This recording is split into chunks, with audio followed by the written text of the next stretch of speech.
Lionel Nelson here, and welcome to A Father's Note, promoting fathers through building men. It's so important that we always stand up for our fathers. We want you to know we're with you. We're standing behind you 110%.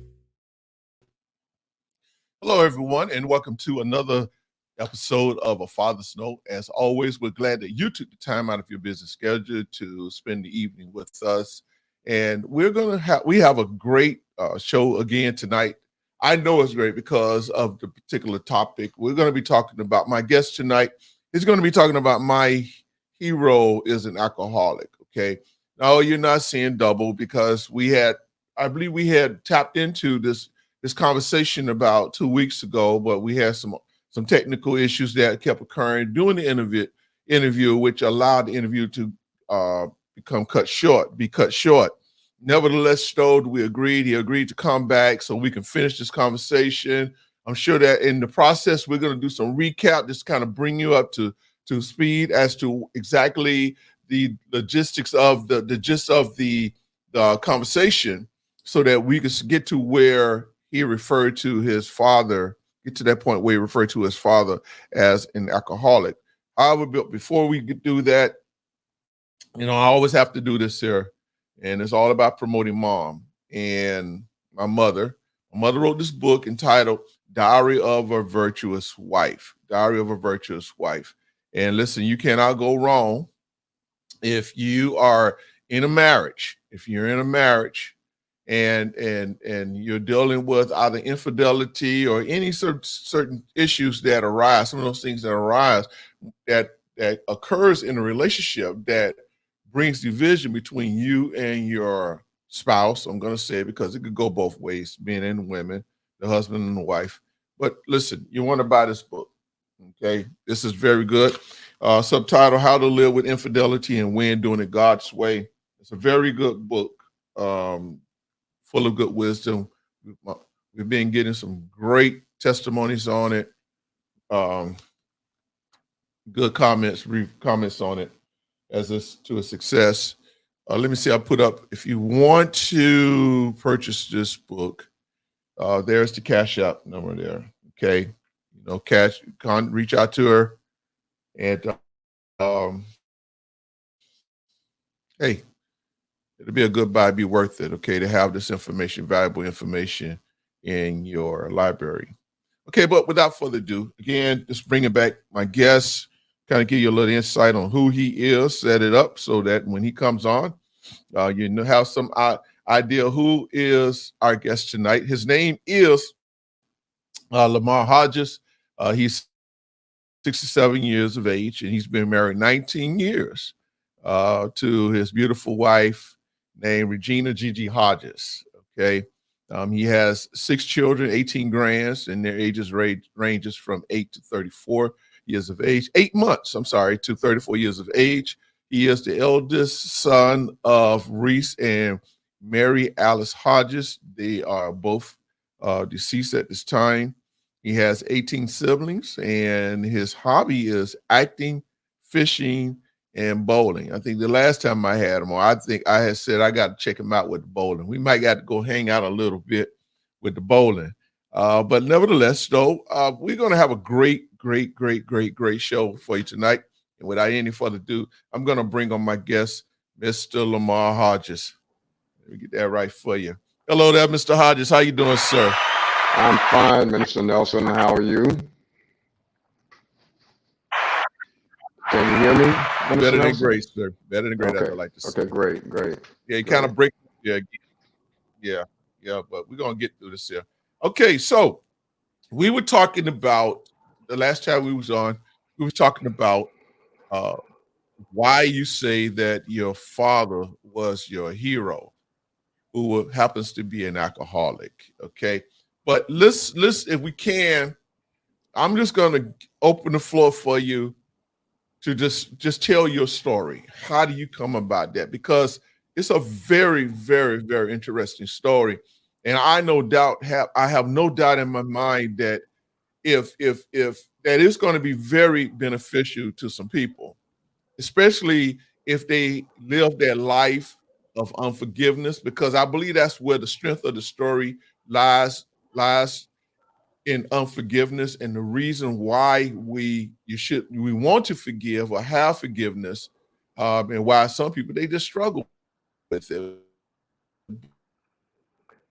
This is thing that is very important. Relationship story, man. Right.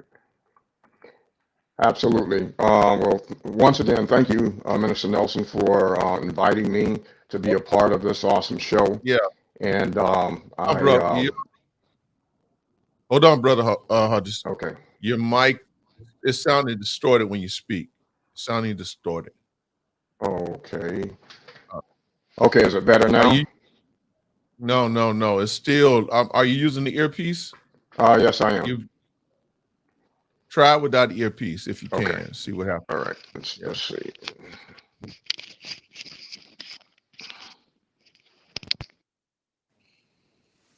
Okay, can you hear me better now?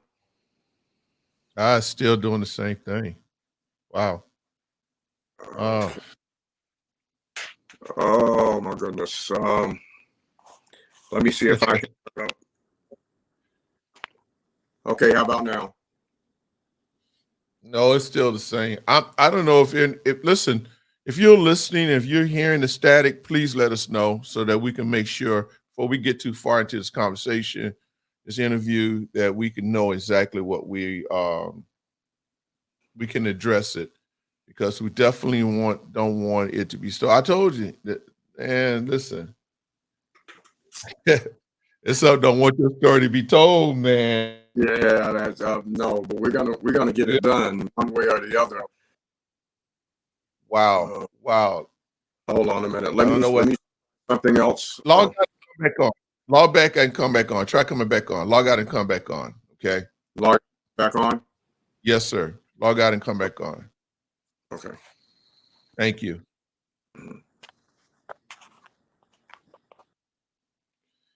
Yeah, while he's doing that, now we always try to be prepared, and definitely we had check the audio and everything. It was fine, but I believe that, and I need to approach this from a Christian perspective, a spiritual perspective, and I believe that it's interesting that, all this time, as he has shared with me, that this was the first time that he ever wanted to share his story, wanted to tell his story.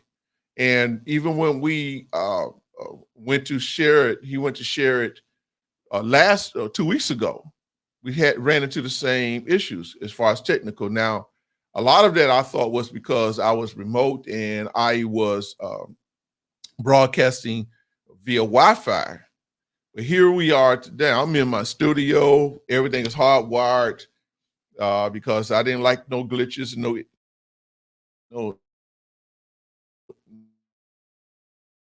issues.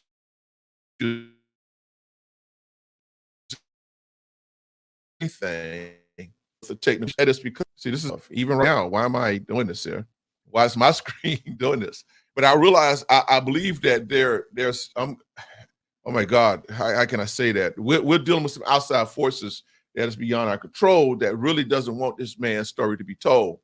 And it's yeah, you're absolutely right. It has to be Satan that don't want this man's story to be told because somebody, I believe without a doubt that it's something that's going to help free some people. It's going to help free some people because you have to hear the story. I mean, where he and I'll let him tell it. I don't want to tell his story, but it's interesting that the last time we was having this conversation, that here it is, he was 12 years old. 12 years old, and the very gun that his father had bought him, that he was prepared to use it against his father because his father was abusive to his mother.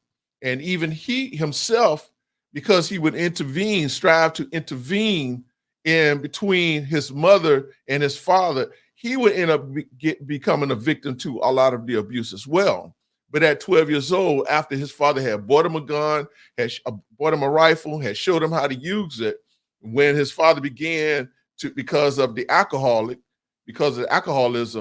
began to abuse his mother, he went and retrieved the rifle and told his father, listen, if you hit my mother again, I will kill you or I will take your life.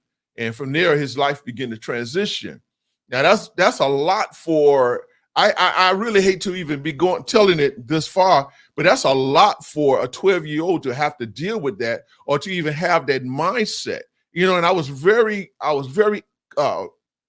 concerned and interested as to know how psychologically did that affect him. What really transcend within his spirit man. From 12 years old, you're going from, here it is that you're at the point you love your father. You love your father, but you also love your mother. But you hear it as you see that your father's doing something that he should not be doing. Why? But he's faced with this choice. He is faced with this choice. And just to think that, the grace of God was on him, was on his mother, was on his father, because even if he did not, his mother did not intervene when she did, guess what? Everybody would have lost. The entire family would have lost. The father would have lost. The mother would have lost. The daughter would have lost, and he would have lost completely and totally. But nevertheless, we're still waiting on him to come back on. I'm sure he'll be on here soon. I mean, there's just been all kind of stuff that's been going on because even my setup, in which I do a lot of my work on, the monitor, it's been having a mind of its own, y'all. I tell you the truth. But it's okay, because we love what we do here on the Father's Note, and we're going to continue to press in. We're going to continue to go forth with this. Yeah, I know you've been waiting, Miss Carvel. I know you've been waiting. I've been waiting as well. You're absolutely right. We definitely need to hear this story. And those of you who do know how to pray, please pray. Pray. Even though we're broadcasting on YouTube, you know what? Hey, pray on YouTube too. Because we got to get down to the nitty-gritty of this. So I'm sure he'll come on here soon. See what's going on here.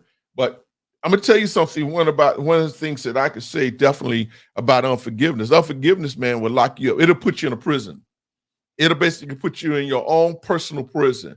The person in whom you have the unforgiveness against, they're walking around here free, and they going on about their business. They're not even studying you, but yet still you walking around here in a prison because you holding something against them that happened, that they did to you maybe 5 years, 10 years, 15, 30 years ago. And you're not free because of unforgiveness. And you walk around here in your personal prison and you wonder why your life is so limited. Your life cannot expand, cannot grow. Your life cannot prosper when you're holding unforgiveness. I'm going to tell you something, man. Unforgiveness will kill you. And one thing I can tell you as a living witness, that when you are dealing and holding unforgiveness within your heart. What it does, unforgiveness turns to hate. Then it goes from hate to resentment or rejection. And then when it goes, no, I'm sorry, it goes from unforgiveness, yes, unforgiveness, hate, and then that hate, I did say resentment or rejection, but what happens with resentment?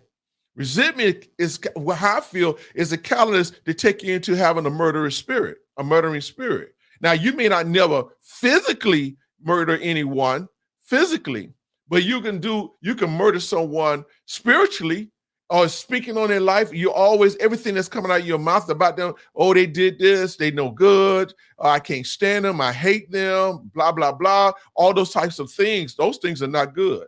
Let me see what's going on with my guest here. Yep, but it's okay. If we have to do this over the phone, I do it over the phone. But I want this man testimony to be told. Let's see what's going on here.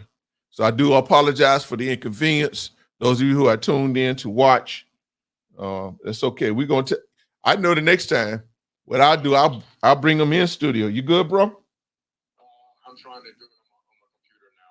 I have to come downstairs and try to do it on the computer. The phone wasn't letting me get back in. Oh, really? Yeah. Okay. So I'm trying to log on now through my computer. All right, sir. Okay, just come on in when you can. All right. Okay. I'll call you back. Yes, sir. Yes. Man, I live with unforgiveness. I lived with unforgiveness for 30 years. For 30 years. And I live rejection. Rejection is another fuel for that. You know, people can't handle rejection. People can't. And there's definitely something that you would certainly need to be delivered from. You would definitely need to be delivered from rejection, because rejection will just take you out there. You slowly get to the point where it's that, yes, you unforgiveness, rejection, unforgiveness builds. The next thing you know, because you don't get free from rejection, you're going to deliver it from rejection, and then it continues to fuel. Then the next thing you know, you're hating the person. You can't stand them from whatever. And my thing is this: they may have, even if they never ask you for forgiveness, okay, they may have asked God for forgiveness, but yet still they're struggling knowing how to come and ask for, and ask for forgiveness. Come on, y'all, talk back to me there. Give me some comments. Give me some questions. If you got any questions, because that's definitely what we're talking about. You know, I was once where he was at when he talking about his father. He's going to, hopefully he could get into that conversation, you know, about his relationship with his father and what he went through. He said his father was a good man. His father was there. But the only thing is that because he of alcohol, a drug, a substance abuse, because of his substance abuse with alcohol, that just, as he referred to him, he said he began, as he got older, he began to refer to his father as Dr. Jekyll and Mr. Hyde. Okay, we got a question here. Let's see. We wanted to know how he was able to deal with all of this and still not be crazy. And absolutely. And he does tap into it. He does start to get into it. But I believe, and I'm not speaking for him, that it had to be the fact of him trusting God. He created a relationship with God. I'm only assuming. Let me see something, because he's still, you know what? Let's do this here. Let me see if I can get him to call in, and we'll do it that way if he can't log on. All right, let's see if we can do that. We're gonna have. I do apologize for this distractions and everything. I do apologize. I'm saying it's definitely out of character for what we do here on a Father's Note. Absolutely, unforgiveness will paralyze you. See, some of y'all don't even know something. You know what? Yes, you do, because you live. The thing of it is, check this out. You have to be honest with yourself. You have to be honest. Unforgiveness will have you really blaming the other person for what's going on within you. Okay. Thank you all for trying to see. How does a person forgive knowing their father did all of this? Have them call in. This would be good. That's exactly what I'm going to do. That's exactly what I'm going to do. I'm going to have them to call in, because we got to have this conversation. We got to have this conversation. Got to have this conversation. So let me get him on here. Then I'm gonna text you a number and call in so you could call in. We can do it over the phone, okay? Yes, sir. I'm logging in now. You gonna be able to log in? Looks like it. Okay, okay, because you could call in because we gotta have this. We gotta have this conversation. We didn't already establish. We know that the enemy is really behind this, and he doesn't want this story to be told.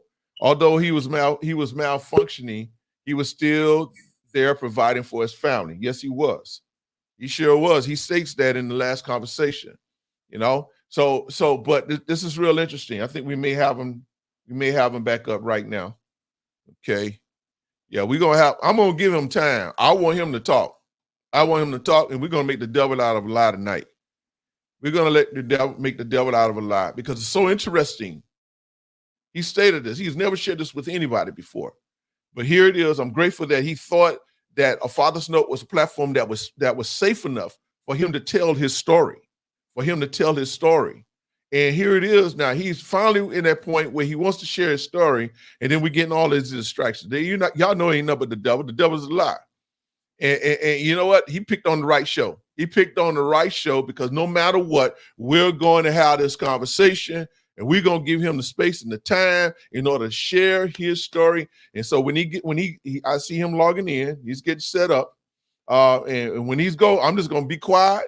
And I'm gonna just let him do what he do. Now, if I have to ask questions, I'm gonna write them down and maybe ask the questions in the end. But we want to make sure we have this conversation because I think in all this, y'all let me know if y'all agree with this. Because I believe that the spirit of unforgiveness is one of the most dominating spirits in family today. If y'all agree with me, let me know in the comments if y'all agree with that. Okay, let's see what we got here. Some people say it's best for the abusive parent to leave rather than to see their parent be verbally or physically abused. Some people say it's best for the abusive parent to leave rather than to see their parent be verbally. I guess I would agree. Okay, let's see if he's ready now. Let me see if he is ready. Let me see. What's this question here? Make sure you don't forget to go to our questions. Please, I'm not able to stay long, but I will come back and watch the replay. Thank you so much, Carvel. They got a show that comes right on after that 8 o'clock on Let's Talk Marriage. Great show, great content there as well. All right, here we go. There you go. So what do you say, Mr. Hodges? Good? I'm here, sir. Finally. All right. Okay, that's good. It's okay. Okay, so I did some talking to try to set this thing up. So listen, just tell your story, man. I'm being quiet right now. Just tell your story. How it all begins. First of all, let me just say that I decided, as you said earlier, I never told this story to anyone before, only 2 other people, as a matter of fact, my wife and my youngest son's mom. But I just decided that perhaps it would be a good thing to do because I'm sure that there are some other people who are going through or may have gone through some of the same situations, maybe not the same, but there are people hurting, and I just felt like hopefully this would, in my sharing my story, would help some other people to find forgiveness or find peace in themselves because people are hurting. So let me just kind of start from the beginning. As Minister Lionel said, my name is Lamar Hodges, and the title of the story is My Hero Was an Alcoholic. And I know that sounds very strange, but it was. My dad was an alcoholic, and we grew up in a house, a very small town, about 2.5 hours east of Atlanta, called Kendall, Georgia. Very small town, kind of Mayberry-ish, if you will. I know that some of you are too old to remember Andy Griffith, but he lived in a town called Mayberry, very small town where everybody knew everybody and kind of pretty much knew everybody's business. So my dad was, in my eyes, a great man. My dad, he was really naturally a very conservative person, very not outgoing, but very quiet. A good man. He took good care of his family. He worked for the railroad for 41 years. So we had overall a good living, but he had one problem, and he was an alcoholic. When he wasn't drinking, my father was one of the best men that you could ever want to be around. He would give you the shirt off his back. He was very no nonsense. He whatever he had to say, he was going to say it, and you just kind of had to deal with it or not deal with it. But he didn't mince words. But he was just he down deep inside. He was a good man, and he was my hero in my eyes. My father couldn't do any wrong, but the wrong that he did do, he only did when he was drinking. The problem was he drank most of the time, and when he would drink, he would come home and most oftentimes take it out on my mother. And even as young as 4 years old, I can remember trying to intervene in some of those beatings that he would lash out with my mom, and I would try to intervene to stop him from beating my mom, and in the interim, I would take some of the lashings. I would get hit or pushed across the room or even kicked a few times. So it was very tumultuous for me in that sense, of trying to, in my own little um, mind, trying to save my mother. While at the same time, like I said, I revered my dad. To me, he was just the greatest man. I was that kid who thought his father was better than everybody else's father. He could do more things. He could do anything better than your dad. And I think I was proud because some of the kids that I lived around at the time, their fathers were not in the family. My dad was in the family, but he was absent from the family at the same time, mainly because of the drinking. When he wasn't drinking, he was, he was my dad.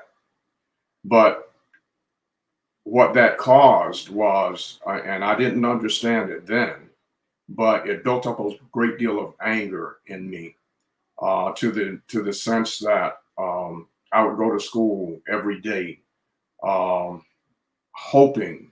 I was never that kid that would start a fight. I was kind of quiet, like my dad, reserved. But I went to school every day needing to fight, hoping somebody would start something with me so I could fight. Didn't understand it then. I just felt like, I mean, to the extent that all of the other kids started calling me Crazy Lamar, because I was always, trying to, to take it to that level. So what would happen was, as I said, my dad would, he would come home and always, even if my mother said something to him, uh, it would start a fight. If he came home and she, didn't say anything to him, didn't ask him where he was or where he had been, for fear that it would start a fight, it would still start a fight because she wouldn't ask him anything. It was like he just took out all of his emotions on her. And as I said, being so young, I would try to intervene, and I would catch the worst of it. So I was having to deal with that. The unfortunate thing was, as I said, I lived in a very small town, so everybody knew our family, everybody knew our dad, and they would even see him in his drunken stupor. Oftentimes he would get in his car, and he loved fast cars. He was kind of like a shade tree mechanic as well. So he loved working on cars, on fast cars. So he would get drunk and get in his car and speed off. And eventually, small town back then, it was dirt roads, no paved roads. So he'd end up running off into the ditch. And of course, I would have to hear about that at school on Monday morning. That would happen over the weekend, Friday through Saturday, sometimes on Sunday, and then I would have to hear about it on Monday. The kids would tease me, and I never I, ever hear. I believe I believe I believe you had referred to that you stated in the last conversation that he was the town drunk. That's how they Yes, referred to it. yes. Okay. That's kind of why I refer to Mayberry. Those of you who are old enough to remember the Andy Griffith show, there was a town drunk named Otis, and everybody knew Otis, and they just knew he was going to get drunk and he was going to get put in jail, but he was going to get let out because he was a town drunk. And that's kind of what happened with my dad. The sheriff in the town knew my dad very well, and if he, came across him, he would put him in jail, but he turned him right back loose the next day. He just let him get in there and kind of cool off and come back. So I would have to hear all of that. I didn't really get upset when kids teased me about myself personally, but if you said anything about my father, that was a fight. And So I did. so here it is, you as a young child. We're talking about you, someone that's in elementary school. Yes, yes, You're having to deal with a man whom you respect, you highly respect, but yet still you had to carry his flaws as well as dealing with your own emotions that you was encountering at home as well. yes. And the thing was, people would see him out in public drunk, but they didn't know what was going on inside the house. I never Okay. shared that with anybody. I never told anybody at school what was happening, none of the teachers or anybody. So nobody was aware of what was happening inside the house to the extent Okay. that, yeah. So But, I but even you ever wanted to tell somebody? Had you ever wanted to share what was going on inside of the house? I did. I did, but I really didn't know who to tell. I mean, of course, my grandparents knew, my dad's parents, and of course, my mom's parents knew. But I think back in the day, it was always the sense of. I heard you say earlier. Somebody said it's best to leave an abusive situation than to stay. But back in the day, when you were going through, they would always tell the wife, well, that's just how he is, and you're a wife, and so you need to stay with your husband. So that's kind of what my mother did. But The better or worse syndrome, huh? yeah, exactly. But the thing is, my mother, like me, my mother loved my father. She and in all honesty, I believe my dad loved my mother. As a matter of fact, I know he did. But it was just his alcoholism, and as I said, when he wasn't drinking, it was almost, I called it, as I got older and began to know about this character, I called it the Dr. Jekyll, Mr. Hyde syndrome. As long as he wasn't drinking, he was a good man. Uh, you know, Easy to talk to in certain ways, but then when he got that alcohol in him, he became this monster. I was both, I both revered him and feared him at the So same let me time. ask you, how was your relationship with them overall Uh, at a young age as a child? at a young age, we really didn't have a relationship. I was So you spent proud of no him. time together. I'm sorry. So so you spent no time together doing the No, father son. no.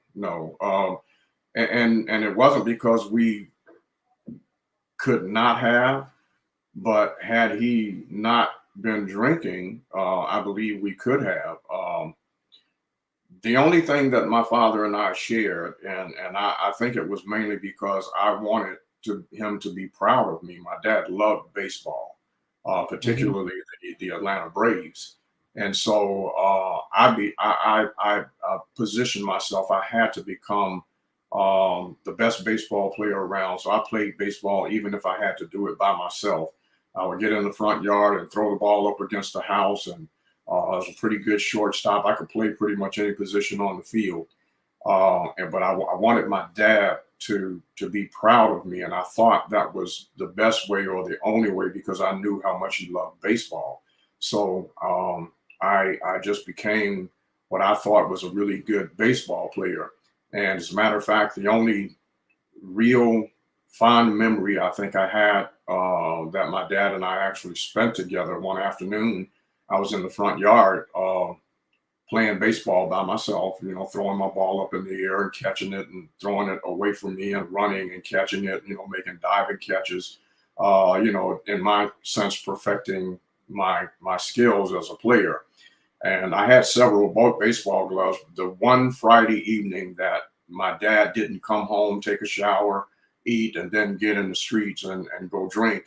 This particular Friday, he decided to sit on the porch, which was kind of, you know, it was surprising to me because that wasn't his usual thing to do. But that particular day, he decided to sit on the porch, and I was out throwing up the ball.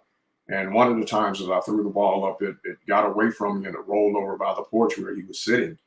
And he got up down off the porch and picked up the ball and threw it back to me. And then he reached over and picked up one of my gloves off the porch and told me to throw it back. So we just spent a couple of hours just throwing the ball, not really talking, not really saying anything, just throwing the ball back and forth to each other.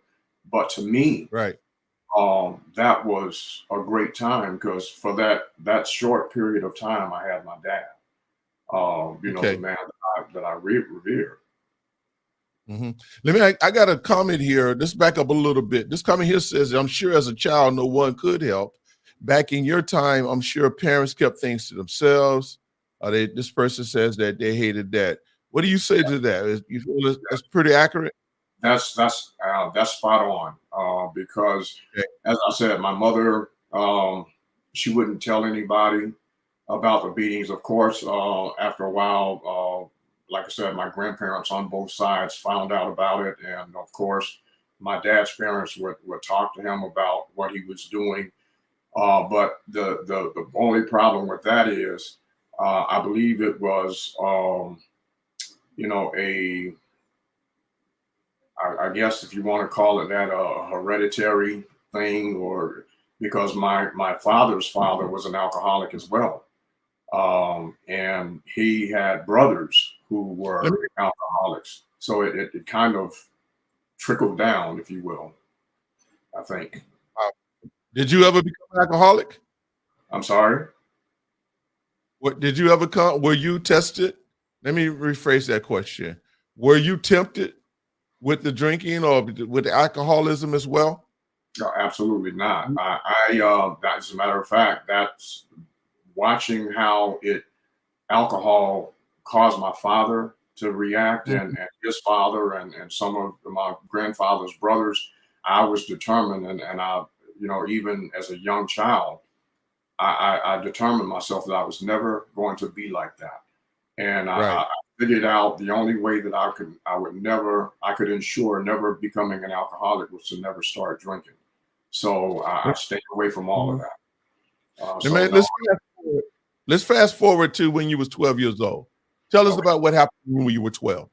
Like I said, the beatings persisted. And obviously I got older,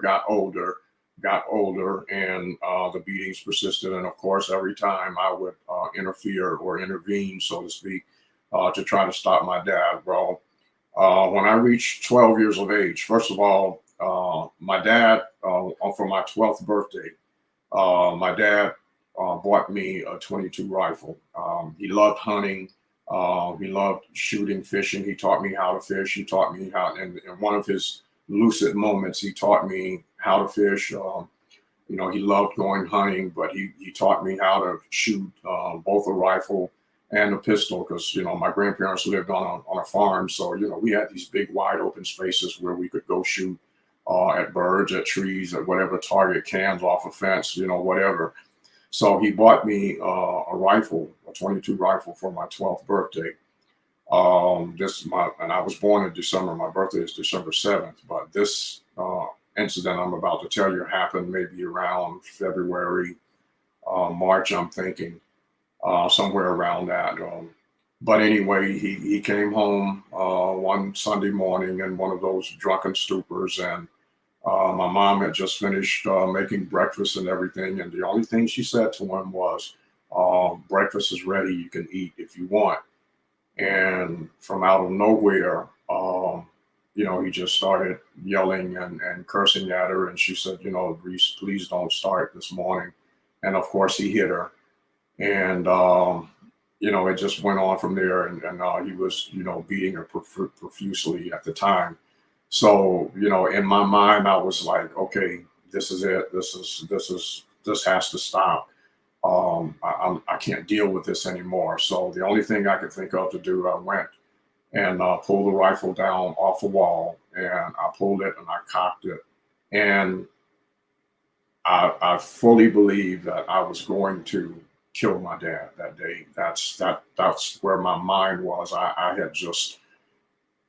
had lost it, if you will. I was tired. I wasn't just not going to deal with this anymore.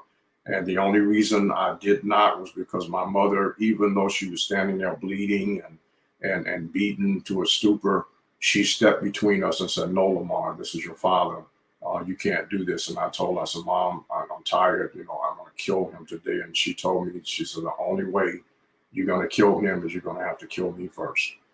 And that's kind of what stopped me. And I have no idea to this day how my uncle found out about it. My dad's sister's husband came down to the house, and he saw what was happening.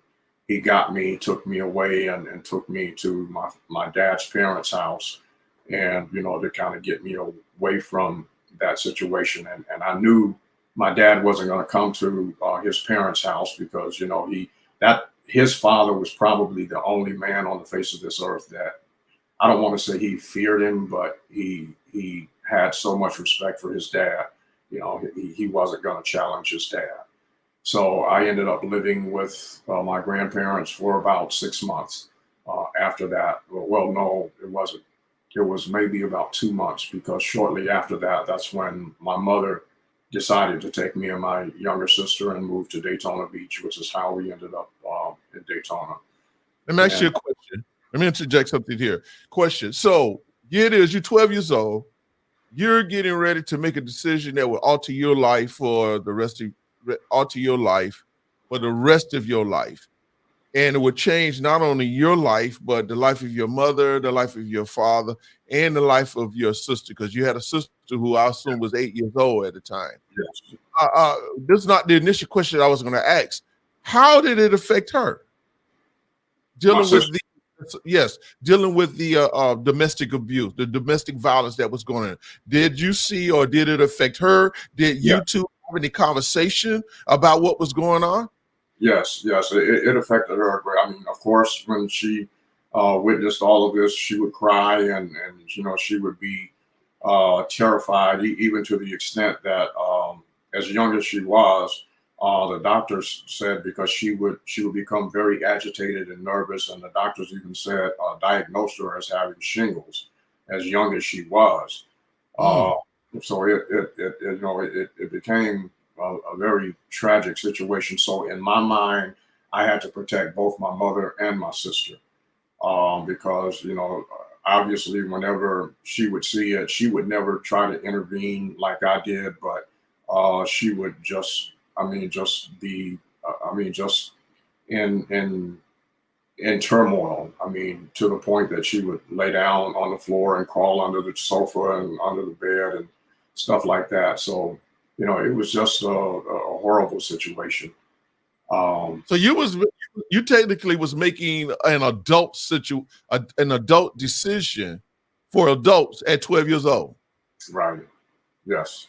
There's a question here from one of the viewers. They say that did you ever know the troubles your father went through as to why he beat your mother? That's a very good question, and that's a question that I have asked myself, and I guess before he passed away, I guess that's a question I should have asked him. But it's ironic that she would ask that question, because I have often wondered that myself. I do know that the story is told that, I just mentioned a minute ago that my grandfather was the only man that I know, because my father feared no one. I mean, he was that man. He didn't bother anybody. But, if you step to him the wrong way, he was going to deal with you. But his father was said to have been a very mean. Well, I know he had a mean streak. I saw it, witnessed it, and like I said, especially when he was drinking.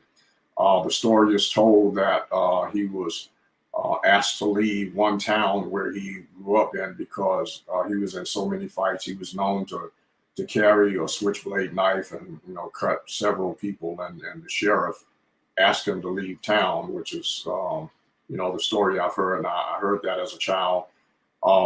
And I can only speculate that it was true. I mean, obviously I wasn't around. I wasn't even born when all of that went down. This But is your grandfather. my This is your grandfather, my dad's father, yes. Okay. Uh, so I can only imagine that there's a good possibility that my dad experienced some horrible times, maybe at the hands of his father. I can't say that to be sure because I Sounds never asked. I never asked. But the only one time,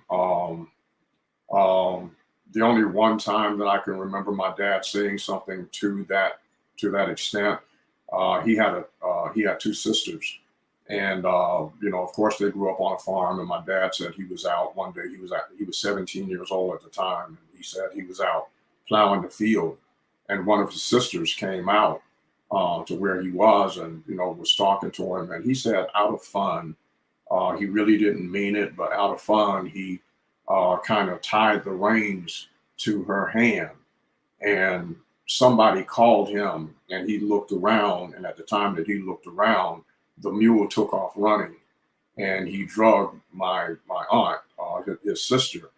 And his sister was, kind of fair skinned, and of course she got all kind of bruises on her.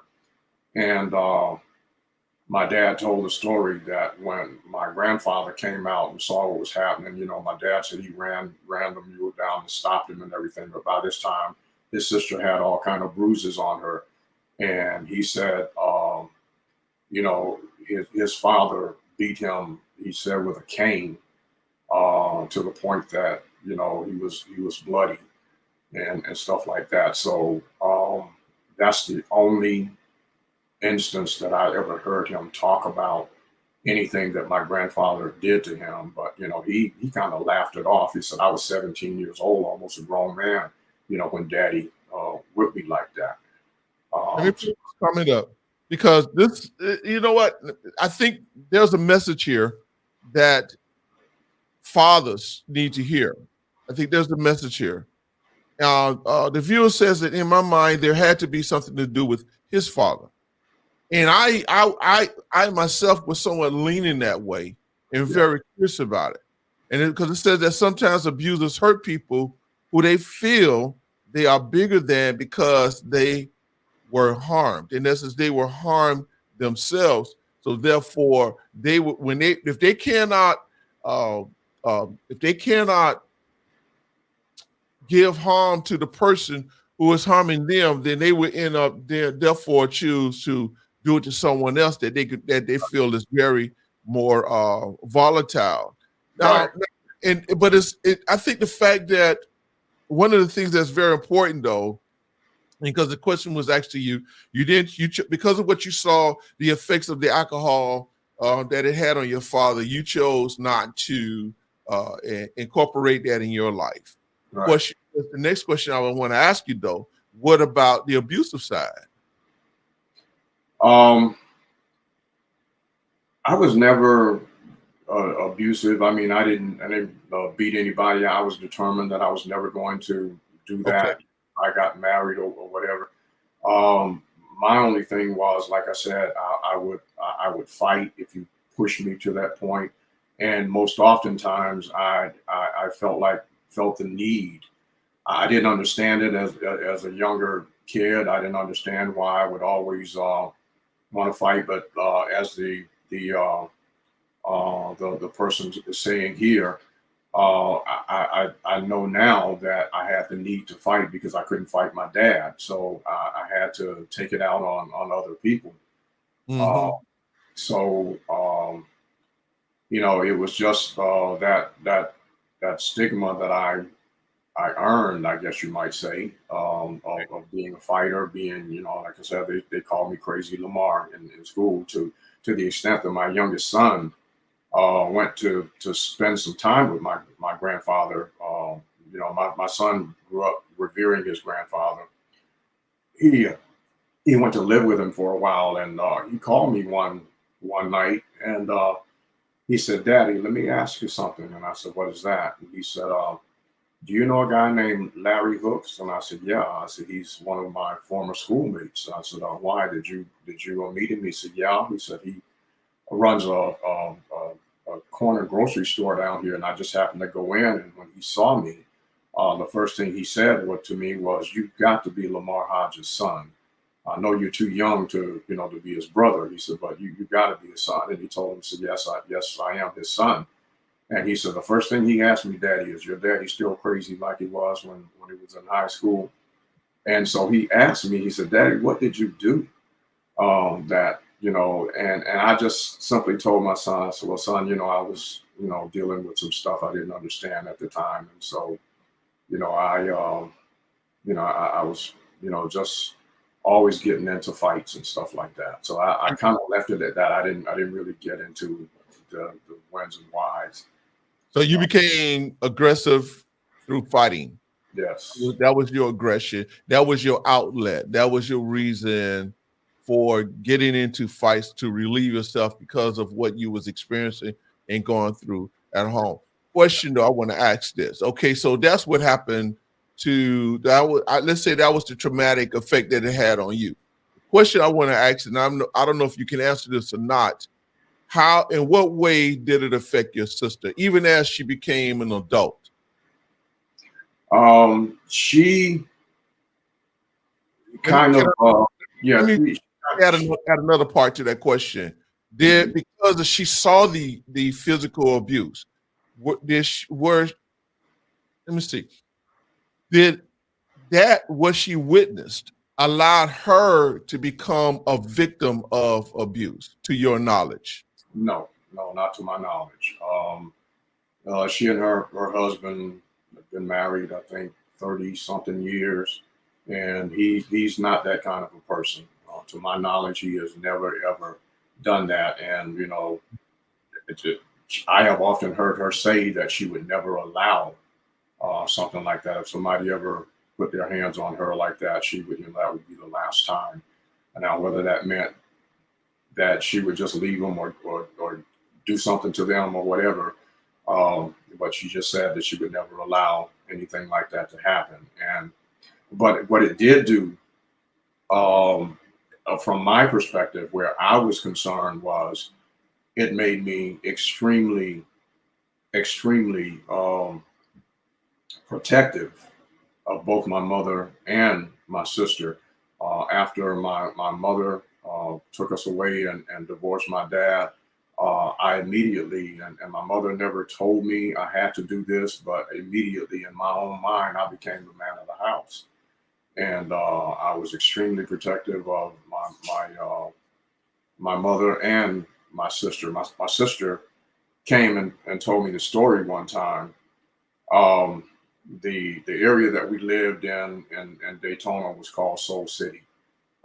Kind of not so great neighborhoods, to say the Mhm. least. It was one of those neighborhoods that you had to be aware at all times. Right. So she came and she told me the story one time. She said she and some of her other young girlfriends were walking around, through the neighborhood, and this really, what she said, this really cute guy walked up to her and started talking to her, trying to talk to her, trying to mac with her. And she said one of the other guys that happened to be with this guy told her, said, "You don't want to talk to her, leave her alone."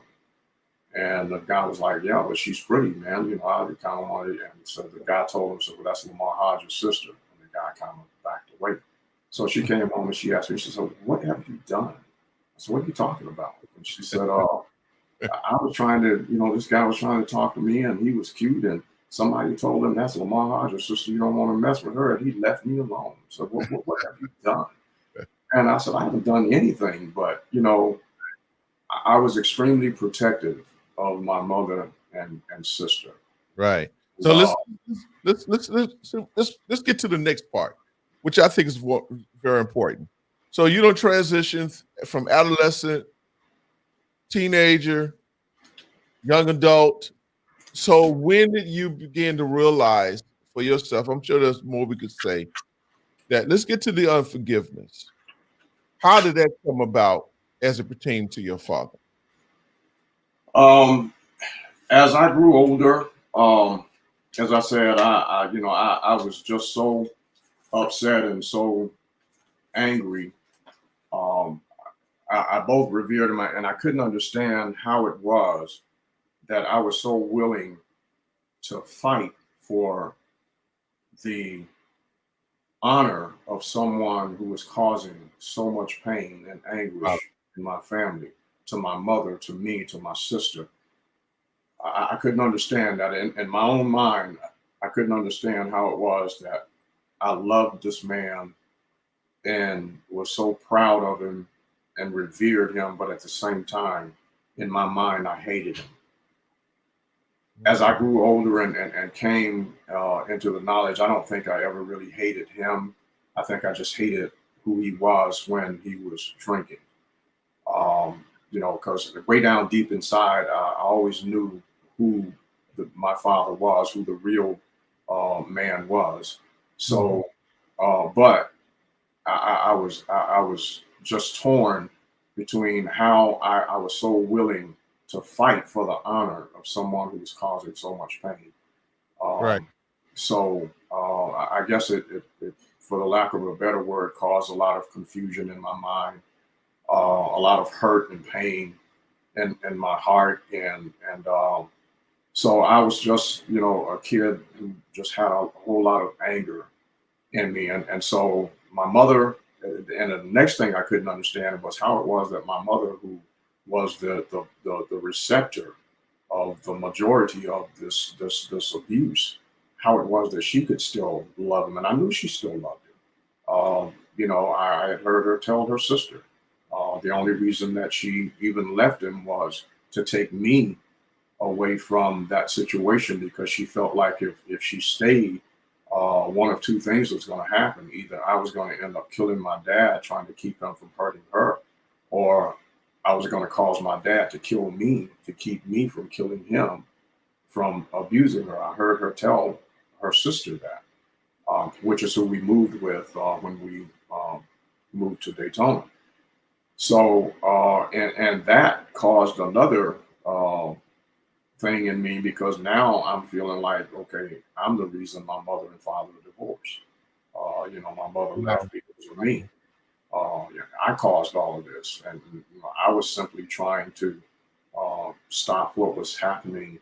And what I felt like at some point in time, if he continued doing what he was doing, if he continued beating her, he was eventually going to kill her. So I was trying to stop this, but now um, I'm the reason that my mother and father are no longer together. I'm the reason that they're divorced. And the reason I said I know that she still loved him is because after all of this transpired and she moved to Daytona, and he finally found out where she was, he would call her and she would talk to him. And at times she would call him. And every time she would talk to him, she would say, "Lamar, your dad's on the phone. Do you want to talk to him?" And of course, I would say no. I refused to talk to him, even as I got older. And every time she would call him, he would say, she would always ask about me, "How's my son? I really wish you would talk to me. Tell him to call me sometime." And she would always tell me, "You need to call your dad. He's your father. What has happened in the past is in the past. Let's just get past it." But I couldn't. Even after I moved away from the house and I got married and had kids and all like that, she would still tell me, "You need to call your dad." And I would always tell her, just to suffice her, to please her. I would say, "Well, okay, I'm going to call him," but I never would. I just refused to. In my heart, Yep. I just could not forgive what had happened. Well, what changed? What Well, changed? What changed Position. and made me really change that was my youngest son. At the time, he was 3 years old, and like my dad, for some strange reason, and I never really told him anything about my dad loving baseball, but he loved baseball. He would sit down. The only time he was really quiet and not running around all over the place is if there was a Braves game on TV. He would sit there and watch it. I mean, even as young as 10, 11 months old, it was almost as if he knew what was happening. When the Braves scored, he would do his little dance. If the other team scored, he was upset. And so he loved baseball. So I was out in the yard one day with him playing baseball. My mother had bought him a T-ball set, where you put the ball on the tee and you hit it off that. But he refused to do that. He said, "Dad, that's not the way the Braves do it. The Braves throw the ball to you and let you hit it."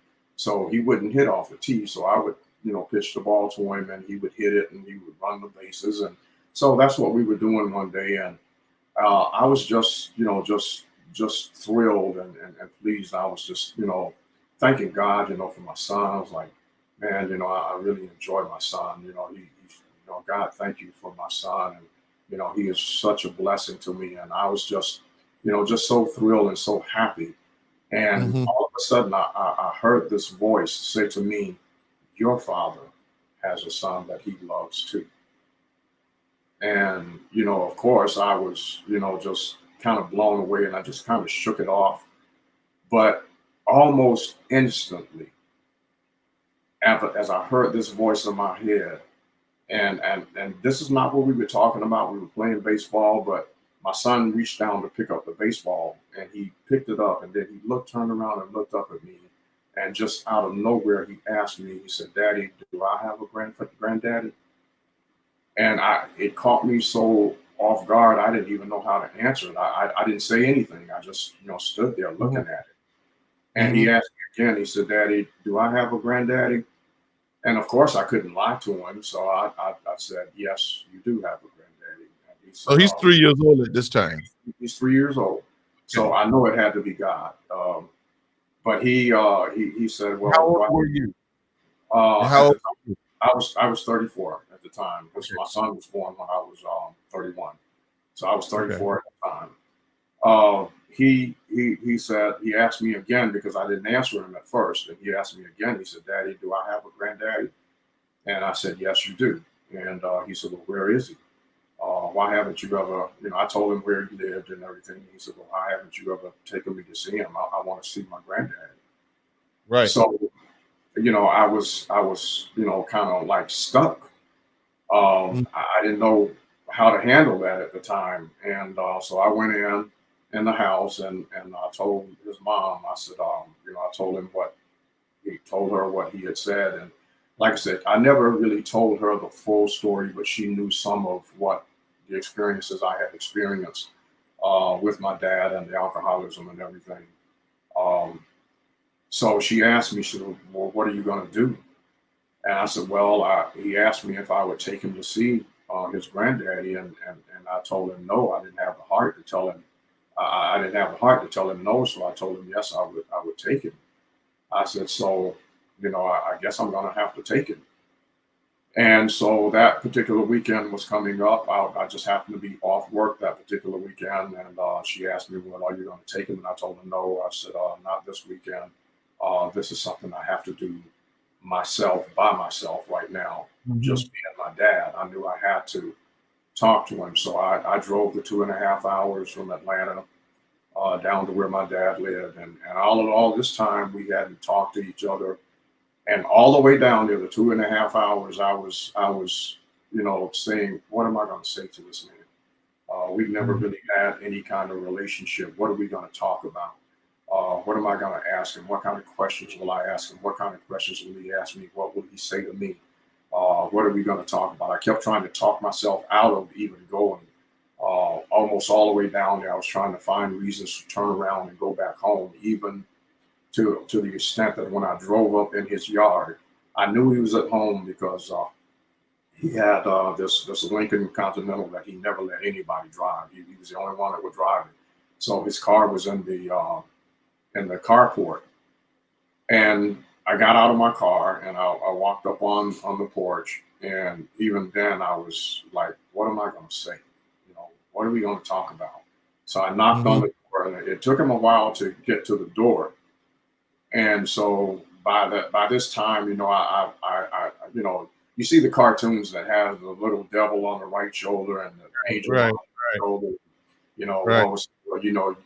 What are you going to talk about? You remember you in this house, and I nicknamed it the Hell House. And I heard this voice saying, "You're at the Hell House, and you remember what happened here, and there's the room right there that you almost killed, that you were going to kill him in, and why are you here?" And then this other voice was saying, "It's time." I kept hearing, "It's time, it's time." So I knocked on the door. It took him a while to come to the door. So by this time, I had talked myself out of going. So I turned around to actually walk off the porch and get back in my car and leave. And then I heard the door open. And when the door opened, all this time I'm saying, what am I going to say? What are we going to talk about? And the only thing I heard was, "Lord Jesus, thank you. You sent my son home to me." Mm. He came out and he hugged me, and we stood there. We must have stood there. It seemed like for hours, just hugging each other. Not really talking, but he just kept saying, "Thank you, Lord. Thank you, Jesus. You sent my son home." And at that time, I didn't really feel like anything needed to be said. Right. I didn't need to ask him any questions. I didn't need to hash anything. Of course, he invited me to come in the house and sit down, and he did. And this is strange because, like I said, my dad was not a talkative person. But when we went in the house, and he told me, he said, "Well, how long are you going to be here?" I told him, I said, "Well, if it's okay with you, that was like on a Friday when I got there. I said, I'll spend the weekend with you." And he said, "Yeah, that's fine." He said, "Your room is still in there. Nobody's been in your room. You can sleep in your room." So, we went down, sat on the sofa, and started talking. And he told me, the first thing he told me, he said, "Well, son, I want you to know this." He said, "I stopped drinking." And I looked at him like, "Oh, wow."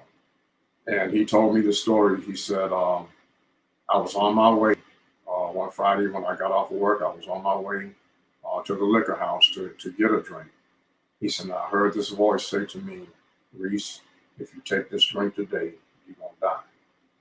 He said, "So I turned my car around. I went home."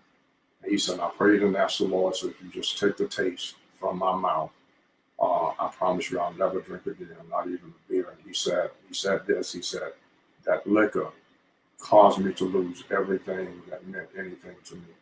Your mother, your sister, you, my whole family I lost because I didn't have sense enough then to stop drinking. But I want you to know I've stopped drinking." And at that time, he said it had been 15 years since he had a drink. Um, Wow. so I, I was just so happy. I was happy, and he took me around, and we went and got some food and everything, and everybody who came in into the restaurant where we were, he was like, "This is my son. Let me introduce y'all to my son. This is my son, Mhm. Lamar." And that was the first time that had ever happened. And in that instance, I finally had my dad. Um, Wow. it At was 34. At 34 years old. at 34 years old. I had my dad. Actually, all of the time that I was refusing to call him when my mother was telling me to call him, um, because he told me he hadn't had a drink in 15 years. So I'm assuming that maybe at the time I was, because I was 34 then, 15 and 15 is 30. So I'm assuming that maybe probably when I was around 18, 19, was when he actually stopped drinking. But I never gave him the chance to tell me that because I would never call him. I would never Mhm. even talk to him on the phone. But the strange thing is, and the beauty of who God is, and the beauty of God's forgiveness. In that instant, I was able to, even though I didn't just come right out and say it, "Dad, I forgive you." I forgave my dad in that instant. Mhm. And what it did was, not only did it heal me, the hurt and the anger and all of the feelings and the hurt and even I'd even reached some states of depression at times that I didn't understand. Um, Never to the degree that I thought about committing suicide or anything like that, but I was just very standoffish. I distanced myself from people. I didn't really go around. I had one friend my whole life that I grew up around, and he was just he and I are still the best of friends to this day. Um, but he was the only person I ever really hung around. I kind of distanced myself from other people. I became a recluse, if you want to call it that. But I just but once I found that forgiveness, and it was through my son. And the next thing that happened really just blew me away. I told my dad about my son, and the fact that he wanted to come and see him, and he said, "Yeah, bring him down." So I worked the way I worked at the time. I worked every other weekend. So I told him, I said, "Well, Dad, I won't be able to bring him down next weekend, but I'll bring him the following weekend because I'll be off that weekend." So when I got back home, I told my son, my son asked me, and I talked to my daddy, and I told him, yeah. And I told him, I said, "I'm going to take you to see him." And he said, "Well, we're going this weekend." I said, "Well, no, I got to work this weekend, but I'll take you the following weekend." And he said, "Okay." So, this weekend, I got off early that one Saturday, and I got off kind of early. So we were back out in the yard playing baseball again, like we always did. And the street that I lived on was a dead end street, but it was a very busy street because there were several houses on that street. So there were cars constantly up and down the road. So while we were playing baseball, I didn't really pay any attention to the cars driving up and down the road because I was just used to it being a very busy street. But I noticed my son, I was throwing the ball to him, and he was standing there holding the bat, and he didn't swing. And I said, "Sedarian, why are you not swinging?" And he wasn't saying anything. But then all of a sudden he said, "Daddy." I said, "What?" He said, he pointed at the end of the street. My house that I lived in at the time was like up on a hill and had this very steep concrete driveway. And he said, "Is that my granddaddy?" And I turned and looked around, and it was my father. My father had driven up there, and I said, "Yeah, that's your granddaddy." And he threw his bat down. He took off running down the driveway. I thought he was going to fall and kill himself. And I was like, "Sedarian, stop running, son." But he got halfway down the hill, and he jumped in the air like a bird and just flew into my dad's arms and threw his arms around his shoulder and said, "Granddaddy, you came to see me, didn't you?" And my dad said, "Yes, son, I came to see my granddaddy. I mean, my grandson." And he hugged me. He said, Thank you for coming to see me." And right then I knew that I had done the right thing, because not only had I missed my dad all of those years, but had I not taken that step to go and see my dad and forgive him, I would have taken that joy that my son felt for seeing his dad, his granddaddy, and my dad and my son became inseparable almost. They are to the degree that, almost every night my son would tell me, "Daddy, call my granddaddy so I can tell him good night." It was that relationship. And as he grew older, as I said, he moved down and stayed with my dad for a while. But it just taught me from that point that forgiveness is essential to our lives. It just Right. Let me ask you this: you were married to your son's? Were you with your son's mother at the time? Yes, I was. Did she play a significant part in your transformation as far as unforgiveness? She didn't really say anything about it. I mean, she never really had any conversations about it. Only thing was that it made her happy that my son became overjoyed with my dad. My dad became my son's. He was just his whole life. He felt Mhm. like his grandfather was just the greatest man. Wow. Like I said, I never really told him all about all of the craziness and Mhm. alcoholism and stuff, because I didn't want him to see that side of his grandfather. He was protecting his innocence. Yes, I wanted. He was young. He was innocent, and I didn't want to. He saw in his grandfather the man that I always knew my father was, Oh, that's good. without actually seeing the other side that I had to endure, that I had to experience in my life. So I didn't want to. To show him that side, or to tell him that side. I just wanted him to love his granddaddy, and my dad loved him, and just go from there. Right. That was a question that one of the viewers asked. They said that, did you ever receive counsel for yourself? No, I never went to receive any kind of professional counseling.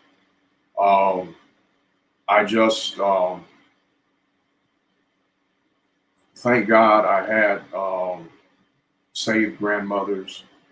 My mother kept me in church, and they always taught me about loving and forgiving, even though I refused to do it for such a long time. But they always taught me that if I just trusted God, He would make a way. And so at that time, in my mind, I knew beyond a shadow of a doubt. I mean, here's a 3-year-old kid who had never seen his grandfather, didn't even know if he had a grandfather, asked me if he had a grandfather. And of course, when I told him he did, his immediate response was, "I want to see him." He would take me to see him. And the innocence of this child, I guess, in a lot of ways, brought about some innocence to my heart. Because like I said, I heard the voice say, "Your father has a son that he loves." So it let me know, and I believe to this day that that was God speaking through my son, and speaking to me, letting me know that my dad loved me. And even though, and that's the one thing, out of all of those years, I had never, my dad was one of the old school dads, and I think back in those days, fathers just didn't tell their sons, "I love you." I don't know if they thought that was yes, sir. yeah, I'm a living. I don't know. I don't know if they thought that was going to make their son soft or what. Right. They just did not do that. So I never heard my dad say, "I love you." Yeah. So I can attest to that. Let me ask you this. Okay, so this another same viewer. They wanted to know, how was you able to deal with all of this and still not be crazy? That's the way they put the question. But how are they asking that of me? Up your sanity? That's that's because, bro, that's a lot of mental warfare to encounter. For 30 years or better than that, to tell you the truth. Yeah. But for that, how were you able to really keep your mental stability, man, sense of yourself, bro? I prayed a lot. Like I said, my grandparents, I was raised up in the church. I came up in that era where you didn't ask, you didn't tell your grandparents, "I'm not going to church." That just was not going to happen. Both of my, especially my grandmothers on both sides, my mom's side and my dad's side, they were saved women. We were going to church. You didn't go nowhere else. You were going to church. So they keep you in God. They just say God did it, huh? God did it. I eventually I got into martial arts, and it's funny how that came about, because, as I said, I grew up fighting so much. I felt like I needed to be better equipped. If I was going to keep fighting, I need to be better equipped to be able to fight. So I got into martial arts with a friend of mine that I met, and I got into it for the wrong reason. I got into it because I wanted to learn how to fight even better than I knew how to fight. Right. But Right. my sensei, the instructor, told us that one of the worst things you can do is fight when out of anger. So he taught us how to meditate. and how to divert our anger and bring it back into a place of peace. He even told us that the best thing to do when when you're coming to a confrontation is, if at all possible, try to talk your way out of it. Leave, even run away if necessary. The Right. only time you should fight is if you're backed into a corner, so to speak, or you're in a situation, or your family is in a situation that uh, you've got to fight. I earned my black belt at 18 as a first degree. I earned my second degree when I was 20, and I was even a martial arts instructor in Atlanta for several years. But that helped to calm my spirit in order to you know, knowing God like I knew Him, and praying, and I know, living off the prayers of my grandparents. Mhm. Um, it's strange that my mother's mother told me one time, and this was before I kind of changed my way of living and way of thinking. I was Right. so angry and so into to the craziness. My grandmother told me, she said, if you don't change your way of thinking, and this Mhm. mean streak, and this anger, she said, you're not going to live to see your 17th birthday. I was 15 at the time. Wow. Wow. So Uh, I can honestly say God did it. Right. I can't say that I've got any professional counseling, because I did not. Mhm. Ministers that I came across when I was in church and everything, spoke to me, but then they didn't speak to me to that level, on that degree, because I never shared any of that Mhm. with it. Right. I kept all of that inside. Like I said, I never shared that with We anybody. we need to kind of wrap this up, but I have a question. So Okay. at this stage, though, my understanding, your father has transitioned in 2016, correct? And your mother just transitioned this year. Yes. What did that feel like when your father did transition? What was your feelings at that time? Devastated. I was hurt. My dad was 92, and to show the strength that this man had, and the character. He was 92 when he Wow. passed, but he was still driving. He was still functioning on his own, taking care of himself. He lived alone, and in that same hell house that I called it. It's still there to this day. One of my sisters lives there, um, and it's still there. But in that same hell house, that's where he lived until he passed away. Right. But he was strong enough that he was still driving himself.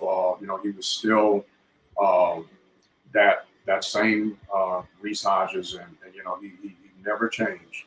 But because we of the relationship that we had built after, I found um, the way to forgive him, and to become my dad, and I became his son. We had a great relationship.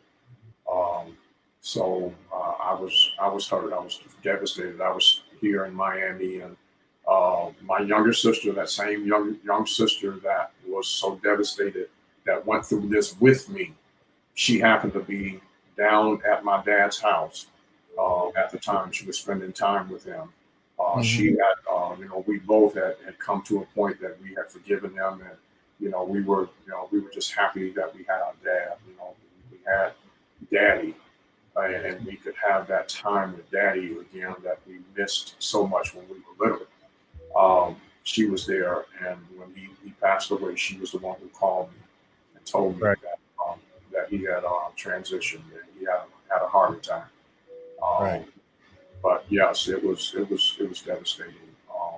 I actually had to speak at his funeral, and I remember saying this, which was quite surprising. But I said this, my dad. I was so proud of my dad. I Right. loved him. He was a great man, and I even remember saying, "He's the man that taught me how to be the man that I am today."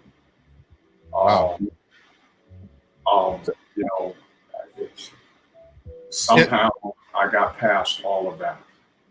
Right. It's amazing though that I think that because I pretty much can speak to this as well, even with my own life experiences, with my father. But I would assume though, with all of the trauma, with all of the violence, the physical abuse that you and your father went through, even when you at your age you're now, uh, since now, I don't know how, maybe say since the age of 34, 35 years old, I guess it's safe to say you really don't have any regrets because No. you're thankful for the latter part of having that relationship with your father, the latter part of your life, which supersedes everything that um, Yeah. transpired prior to that. I guess if I had to say, Minister Nelson, the only regret that I do have is that I didn't have the sense or I don't want to say sense, that may be not the correct word, but I did not have the fortitude to maybe all those times that my mother was telling me to call my dad and talk to him. I think now I should have done that at an earlier age, and perhaps had I done that, we could have come to some sense of the place that I was when my son finally asked me, did he have a grandfather? And that just warmed my heart to the point that I knew I needed to fix what was wrong. But if I have any regrets, I wish I had done that sooner. And I would even go as far as to say to the listening audience now, I can't say if any of you have ever experienced anything like this, or if you're going through it right now. But I do, in my heart, I believe when I see young people, even young kids nowadays, that are just seemingly mean and hateful for seemingly no reason, there usually is a reason.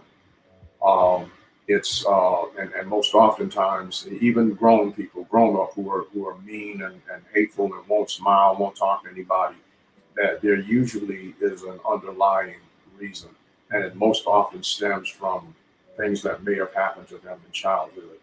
Wow. I would say I have seen and known sisters who won't talk to each other, brothers who won't talk to each other, mothers and fathers who won't talk to each other, I would say this: um, whatever may have happened, if at all possible, try to find it in your heart to forgive that person. And forgiveness is not so much for that person that did to you whatever it was they did.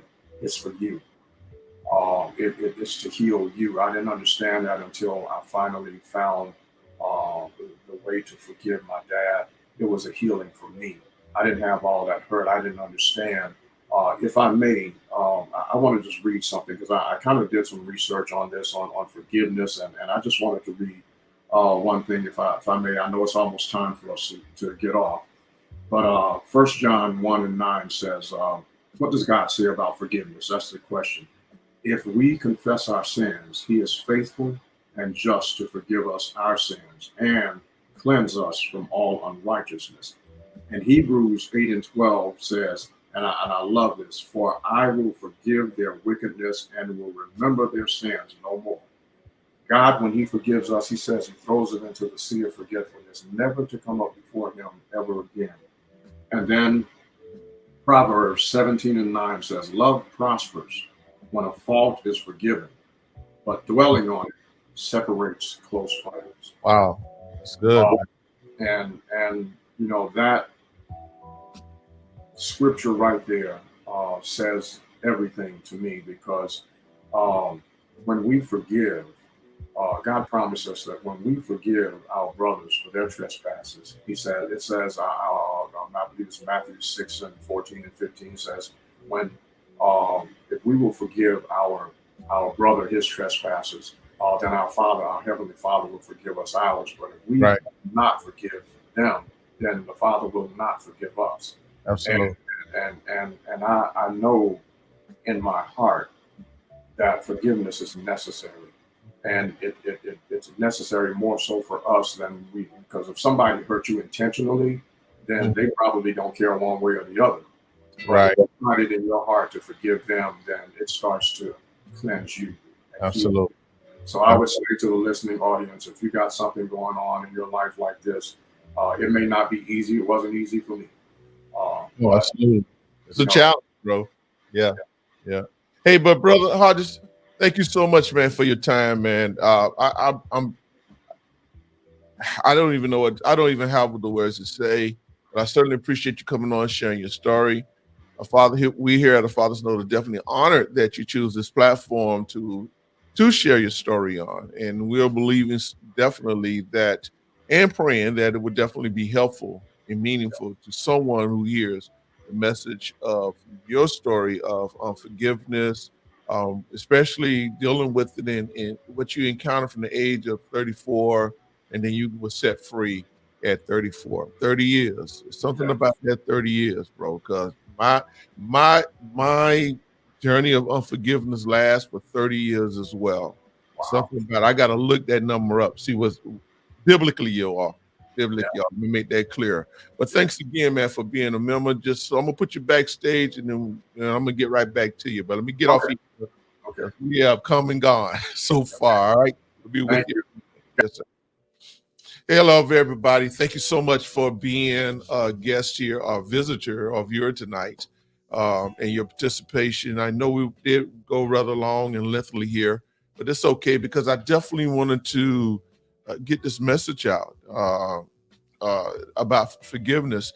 And let me just close with this here, because one of the things, again, there are a lot of things that Mr. Hodges shared with us that I can relate to, that I saw that had taken place in my own life. So what am I saying? What is my point? My point is this, that you might think that you're the only one, the only person who is going through what you're going through. You are experiencing what you're experiencing, and you may feel as if there is no way out at all. But I'm here to tell you, listen, it's easy. It's easy to allow forgiveness to remain, but it is better if you allow unforgiveness to remain. But I'm here to tell you that it's definitely better if you apply the application of forgiveness, because as I stated previously, all unforgiveness do to you, as our guest said, it hurts you. You're the one that's hurting. You're the one that's being ate up and just basically, as I said, it puts you in a prison. It really puts you in a prison, but there is always hope, and especially if you rely on God. But we're going to get out of here tonight. We just appreciate all of you. Please go support us on our YouTube channel. Please subscribe. Become a subscriber, because eventually we're going to transition off of Facebook onto our YouTube channel. Just we're in that process. We just haven't done yet, because there are some other things that we definitely want to put in place before we do that. But nevertheless, though, we're going to continue to broadcast here for our listening audience until otherwise. And then we'll definitely start doing all of our live broadcasts on our YouTube channel, which we do broadcast here live as well. So just stay in tune, stay in touch, okay? We appreciate the love. Again, support my mother in her book. We do still have T-shirts. Our fathers are essential. Please support that. Support, let me mention these two podcasts here. Real Talk podcast that comes on Thursdays at 7 p.m. with my dear brother, Pastor Aaron Gibbons. And also, where are you? Let's see. Let's Talk Marriage. Yes, Let's Talk Marriage with Taisha and Elias Carvel. They have some great content. I'm in their time right now, but I'm about to do what they do with me. Just catch them on the replay, okay? But let's support these two podcasts. There's some others as well as out there, because we got to get the message out there, and that all of this is all about family. We want to restore family. We want to give an outlet to family. Okay, I'm done talking. Hey, without any further ado, I want you all to know that we certainly appreciate you, and we'll definitely be back here next Sunday at 7 p.m. Okay, Facebook Live, YouTube Live. Thank you, and God bless you. You all have a great and wonderful night and week, okay? And we'll see you soon. God bless.